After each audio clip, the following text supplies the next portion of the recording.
Civil police constable ಪರೀಕ್ಷೆಗೆ hall ticket ಬಿಟ್ಟಿದ್ದಾರೆ. ಕೆಇದವರು ಮೊದಲು ಯಾವ ಡೇಟ್ ಕೊಟ್ಟಿದ್ದರು ಅದೇ ಡೇಟಿಗೆ ಎಕ್ಸಾಮ್ ಮಾಡ್ತಾ ಇದ್ದಾರೆ. ಯಾವುದೂ ಚೇಂಜಸ್ ಬದಲಾವಣೆಗಳು ಇಲ್ಲ. ಸೊ ಭಾಳ ಸ್ಪಷ್ಟವಾಗಿದೆ. ನೀವು ಕೂಡ ಭಾಳ ಸ್ಪಷ್ಟವಾಗಿ ಅಧ್ಯಯನ ಮಾಡಿದ್ರೆ ಅಂತ ನಾನು ಭಾವಿಸ್ತೇನೆ. ವಿಶೇಷ ಈ ವಿಡಿಯೋ ಮಾಡೋ ವಿಶೇಷ ಏನಪ್ಪ ಅಂದರೆ, ಸೆಂಟ್ರಲ್ ಗೌರ್ಮೆಂಟ್ದು ಒಂದಿಷ್ಟು ನನ್ನ ಹತ್ರ ಸ್ಕೀಮ್ಸ್ ಇದೆ. ಪ್ರಮುಖ ಯೋಜನೆಗಳು ಕೇಂದ್ರ ಸರ್ಕಾರದ ಪ್ರಮುಖ ಯೋಜನೆಗಳಂತ ಮಾಡೀನಿ. ಒಂದು 9 ರಿಂದ 10 ಪೇಜಲ್ಲಿದೆ. 9 to 10 ಪೇಜಸ್ PDF ಇದೆ. ಇದಕ್ಕೇನು ಅಮೌಂಟ್ ಕೊಡಬೇಕೇನು ಇಲ್ಲ. ಜಸ್ಟ್ ವಿಡಿಯೋದ ಕೆಳಗಡೆ ಡಿಸ್ಕ್ರಿಪ್ಷನ್ ಬಾಕ್ಸಲ್ಲಿ ಅಥವಾ ಕಮೆಂಟ್ ಬಾಕ್ಸಲ್ಲಿ ಫಸ್ಟ್ ಕಮೆಂಟ್ ಲಿಂಕ್ ಇದೆ ನನ್ನ ಟೆಲಿಗ್ರಾಮ್. ಅದ್ರ ಮೇಲೆ ಕ್ಲಿಕ್ ಮಾಡಿಕೊಡ್ರಿ. ಅಲ್ಲಿ PDF ಇರುತ್ತೆ, ನೋಡ್ಕೊಂಬಿಡ್ರಿ ಪಟ್ ಅಂತ. ನೀವೇನು ಅದನ್ನು ಒಂದು 3-4 ತಾಸನೇ ನೋಡ್ಬೋದು. ಎಕ್ಸಾಮ್ಗೆ ಇನ್ನೂ 5-6 ದಿನ ಇದೆ. ಬಹುಶಃ ನೀವು ವಿಡಿಯೋ ನೋಡೋಕೆ 3-4 ದಿನ ಇದ್ದೇ ಇರ್ತೈತಿ. ಓಕೆ, ಸೊ ಹೀಗಾಗಿ ಅದನ್ನು ನೋಡ್ಕೊಳ್ಳಿ. ಆ ಒಂದು ಕೇಂದ್ರ ಸರ್ಕಾರದ ಯೋಜನೆಗಳು ಸಿಂಪಲ್ ಆಗಿದೆ. ಸಾರಾಂಶ ಜಿಸ್ಟ್ ಅಂತ ಕರಿತೀನಿ. ಸಾರಾಂಶ ಜಿಸ್ಟ್ ಅಂತ ಕರೀತಾರೆ. ಭಾಳ ಸರಳವಾಗಿ ಸಿಂಪಲ್ ಲ್ಯಾಂಗ್ವೇಜಲ್ಲಿ ಕೊಟ್ಟಿದ್ದೀನಿ PDF. ಗೊತ್ತಾಯ್ತಲ್ಲ. ನನ್ನ ಟೆಲಿಗ್ರಾಮ್ ಚಾನಲ್ ಲಿಂಕ್ ಕೆಳಗಡೆ ಇದೆ ಡಿಸ್ಕ್ರಿಪ್ಷನ್ ಬಾಕ್ಸಲ್ಲಿ ಮತ್ತು ಫಸ್ಟ್ ಕಮೆಂಟಲ್ಲಿ ಕ್ಲಿಕ್ ಮಾಡಿಕೊಂಡು ನೋಡ್ಕೊಳ್ಳಿ. ಆಮೇಲೆ ಅದ್ರ ಜೊತೆಗೆ ನಾನು ಮೊನ್ನೆ ಒಂದು ವಿಡಿಯೋ ಮಾಡಿದ್ದೆ. ಏನಪ್ಪ ಅಂದರೆ, ನಾನು ಓದಬೇಕಾದ್ರೆ ಏನು ಸಮಸ್ಯೆ ಆಗ್ತಿತ್ತು ಅಂದರೆ, ಕರೆಂಟ್ ಅಫೇರ್ಸ್ ಎಲ್ಲ ಓದಿರ್ತೀನಿ. 10 ತಿಂಗಳದು ಅಥವಾ 12 ತಿಂಗಳದು ಓದಿರ್ತೀವಿ. ಆದರೆ ಅದನ್ನು ಲಾಸ್ಟ್ 2-3 ದಿನ ಇರ್ಲಕ್ಕಾಗಿ ರಿವಿಷನ್ ಮಾಡೋಕ್ಕಾಗ್ತಿರಲಿಲ್ಲ. ಯಾಕಂದ್ರೆ 12 ತಿಂಗಳದು ಮ್ಯಾಗ್ಝಿನ್ ಓದಬೇಕಲ್ಲ. ಅವು ಮ್ಯಾಗ್ಝಿನ್ಗಳು 70-80 ಪೇಜಸ್ ಇರ್ತವೆ, ಕೆಲವು 100 ಪೇಜ್ ಇದಾವೆ. 12 ತಿಂಗಳದ 1200 ಪೇಜಸ್. It's very difficult.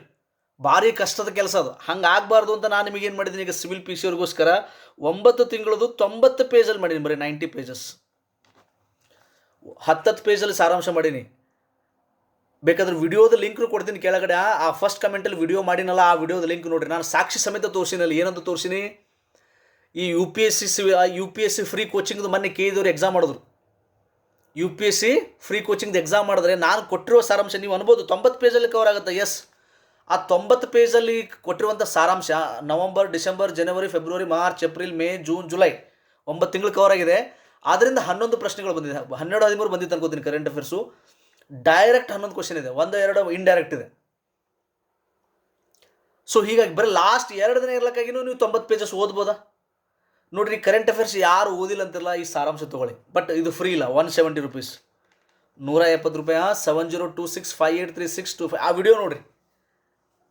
ಆ ಡಿಸ್ಕ್ರಿಪ್ಷನ್ ಬಾಕ್ಸಲ್ಲಿ ವಿಡಿಯೋದ ಲಿಂಕು ಕೊಡ್ತೀನಿ, ಅದನ್ನು ನೋಡಿರಿ. ಇಲ್ಲ 7026583625 ಈ ನಂಬರ್ಗೆ ವಾಟ್ಸಪ್ಗೆ CA ಅಂತ ಟೈಪ್ ಮಾಡಬೇಕು. 170 ನೀವು ಫೋನ್ಪೇ ಮಾಡಿದ್ರೆ ನಾನು ನಿಮಗೆ ಆ 9 ತಿಂಗಳದ ಸಾರಾಂಶ ಕೊಡ್ತೀನಿ. ಅದ್ರ ಜೊತೆಗೆ ಕರ್ನಾಟಕ ಸರ್ಕಾರದ ಯೋಜನೆಗಳಿಗೆ ಭಾಳಷ್ಟು ವಿದ್ಯಾರ್ಥಿಗಳು ತೊಗೊಂಡಿದ್ದಾರೆ. ಈಗ ಕರ್ನಾಟಕ ಸರ್ಕಾರದ ಯೋಜನೆಗಳು ಅದು ಒಂದು 11-12 ಪೇಜಲ್ಲಿದೆ. ಓಕೆ, ಸೊ ಪರೀಕ್ಷಾ ಸಂದರ್ಭದಲ್ಲಿ ಯಾರು ಕರೆಂಟ್ ಅಫೇರ್ಸ್ ಇನ್ನೂ ನೀವು ರಿವಿಷನ್ ಮಾಡಿಲ್ವೋ ನೀವು ತೊಗೊಳ್ಳಿ, ಮತ್ತು ಕರೆಂಟ್ ಅಫೇರ್ಸ್ ಓದಿಲ್ಲಲ್ಲ ನೀವು ತೊಗೊಳ್ಳಿ. ನೀವು ಆಲ್ರೆಡಿ ಪರ್ಫೆಕ್ಟ್ ಇದ್ರೂ ಓಕೆ, ಏನು ಪ್ರಾಬ್ಲಮ್ ಇಲ್ಲ. ಯಾರಿಗೆ ಕಾನ್ಫಿಡೆನ್ಸ್ ಇಲ್ವೋ ಅಥವಾ ಯಾರು ಕರೆಂಟ್ ಅಫೇರ್ಸ್ ಮುಟ್ಟಿಲ್ವೋ ಅಥವಾ ಓದಿದ್ದೀನಿ ಸರ್ ಬಟ್ ನನಗೆ ರಿವಿಷನ್ ಮಾಡೋಕ್ಕಾಗ್ತಿಲ್ಲ ಅನ್ನೋರಿಗೆ ಇದು ಹೇಳಿ ಮಾಡಿಸಿದ್ದು ಕಂಟೆಂಟ್ ಇದೆ. ಆ ವಿಡಿಯೋ ನೋಡಿ ದಯವಿಟ್ಟು ಅಲ್ಲಿ ಕೆಳಗಡೆ ಕೊಟ್ಟಿದ್ದೀನಿ ಅಥವಾ ಫಸ್ಟ್ ಕಮೆಂಟಲ್ಲಿ ಆ ಲಿಂಕ್ ಕೊಟ್ಟಿರ್ತೀನಿ. ಈ ಒಂದು ಸೆಂಟ್ರಲ್ ಗೌರ್ಮೆಂಟ್ದು ಫ್ರೀ ತೊಗೊಳ್ಳಿ. ಇದೊಂದು PDF, ಅದು ಉಳಿದಿದ್ದು 170 ಪೇ ಮಾಡಿ. Okay, all the best for your exams. ಈ ಸಲ ಜಾಬ್ ಮಾಡ್ಕೊಳ್ಳಿ. ಮತ್ತೊಮ್ಮೆ ಮನಸಾರೆ ನಾನು ಹರಿಸ್ತೀನಿ, ಈ ಒಂದು 4000 ಹುದ್ದೆಗಳಲ್ಲಿ ನಿಮ್ಮದು ಒಂದು ಹುದ್ದೆ ಆಗಲಿ ಅಂತ. ಥ್ಯಾಂಕ್ ಯು, ಧನ್ಯವಾದ.